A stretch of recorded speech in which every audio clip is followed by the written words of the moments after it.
Hey, Bill. Good afternoon, love of my life. And hello to all of you. My name's Bill, and I'm living large and loving life in Olympia, Washington, June 18th. And today we're going to talk about our own personal bucket list. How's that for a topic? You'll have to excuse me before I start. I want to apologize for my jeans being dirty, but we did gardening yesterday and then I forgot and didn't wash them. So I'm just sitting around in dirty clothes, so I apologize.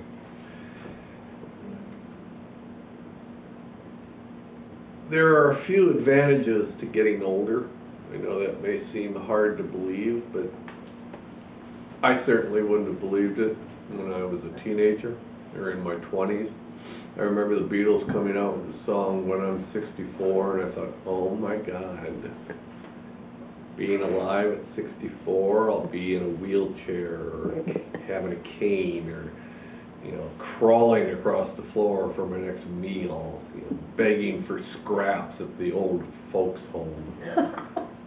Well, we're 6 months away from it. Not we're, I'm 6 months away from it. And I'm absolutely loving every minute of my life. I can't find enough time during the day to get everything done that I want to get done. But the advantage that I want to talk about is the appreciation for life. The appreciation for how important every single minute is. I think that's only natural. That as you get towards the tail end of your life, you start to see things a little bit differently. I've worked for, I have to stop and think, I've worked for 48 years.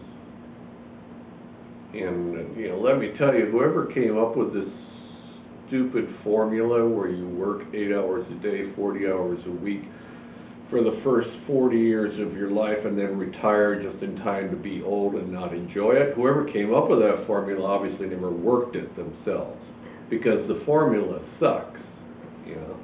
That's 48 years I've worked, and now I've just come to the point where I decided I'm not going to do that anymore. I have a job that I don't even consider working. I write. Yeah, I can choose my hours, although I do work 8 to 10 hours a day doing it, but I'm doing something that I love to do. For me, it's not working. This is just what I've always wanted to do. After I got done with teaching, I wanted to write. So it's not like I'm adding to my 48 years.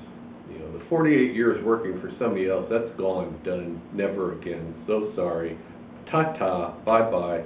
Now it's time to enjoy life. And luckily, I've got good health, and I can still enjoy life. I found the love of my life who wants to do everything with me, who I think is my best friend, and I'm going to get the most out of the last few years I've got, whatever those are. It could be 15, it could be 20, it could be 30. Bev's betting on 40. I'm hoping to God it isn't 40 days, But whatever it is, I'm going to get the most out of it. Because there's no guarantees. There is no guarantees. There are no guarantees. I don't have any. I'm in good health and could drop dead while I'm filming this. Wouldn't that be a YouTube sensation? Man dies while talking about long life. I think I'll make it. I'm feeling pretty good right now. The ticker's okay, did my yoga, but I have no guarantee. I got none. If I get 30 years, then I'm feeling pretty darn good. What am I going to do with those 30 years? What am I going to do with the next 5 years if that's all I've got? What am I going to do with the next 5 days if that's all I've got? I've got things I want to do. I got a bucket list that's been forming for the last 48 years. I've got friends online in the writing community of Hub Pages who live in Europe, who live in South America, who live in Australia, and I've always wanted to see those places.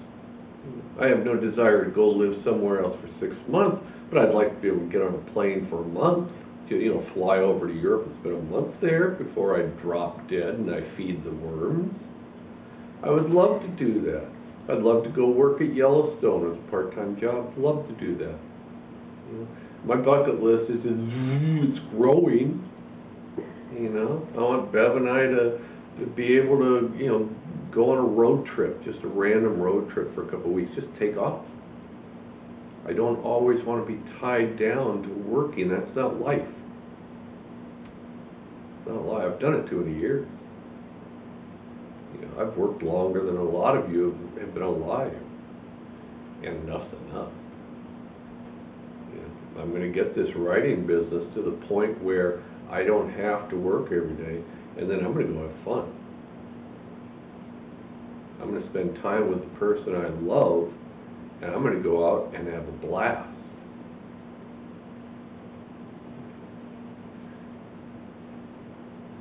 It's hard, you know, I've written about this, and I know how hard it is. I've talked about the fact that I've changed my lifestyle, and, you know, I quit my job and I went into freelance writing because I needed to change things. You know, we get into this rut. We work, we get up, we work, we get up, we work, we eat, we get up, we work, and before we know it, we're 60 years old and we got no time. That's insanity. And I was in a position where I could just say, that's enough. I'm not going to own a home anymore. I'm not going to drive around with the best wheels anymore. I don't need to have all the possessions that man has ever invented. I don't need any of that. I need to get on with having fun. And I am. And I'm going to have much more fun. And Bev and I are going to laugh ourselves right into the grave. And she's going to be right alongside of me, and it's going to be a blast. So my bucket list isn't getting any shorter, but it's going to start. Okay, you give me 6 months to get this writing to the point where, you know, some dodo in you know, Wales will be buying my books because they'll have heard of me. You know, ooh, Billy Buck's got a new book. Oh, let's buy that now. And I can travel while they're spending 99 cents on every Kindle book. That is cool. And that's where we're going to be. Okay. And if you feel like betting against me, I hope you got money to toss away. Because I'm dead serious. I'm going to keep it short today. I hope you all work on your bucket list. Don't assume you've got tomorrow. That's a fool's bet. You don't. My whole family's gone. It's like I'm the reigning monarch of the Holland family. You know, that's frightening.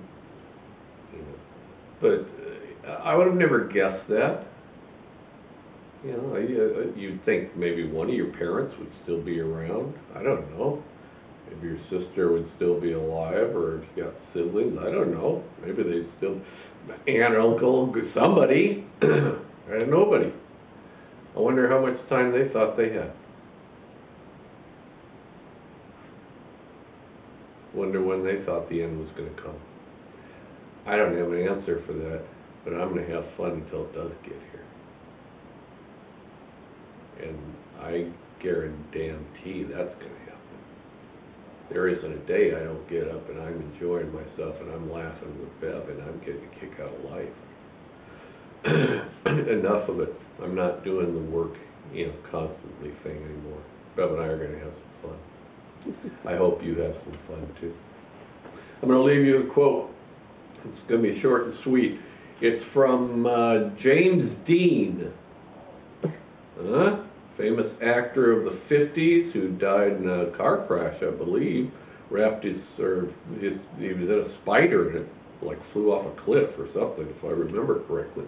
But James Dean appropriately had this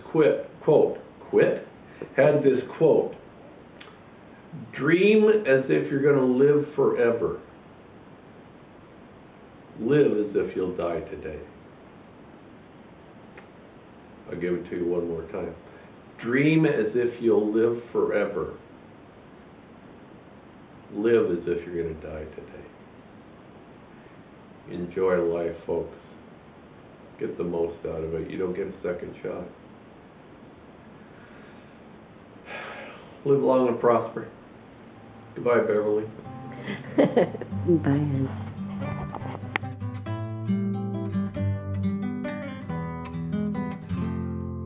As I sit here content upon these rocks,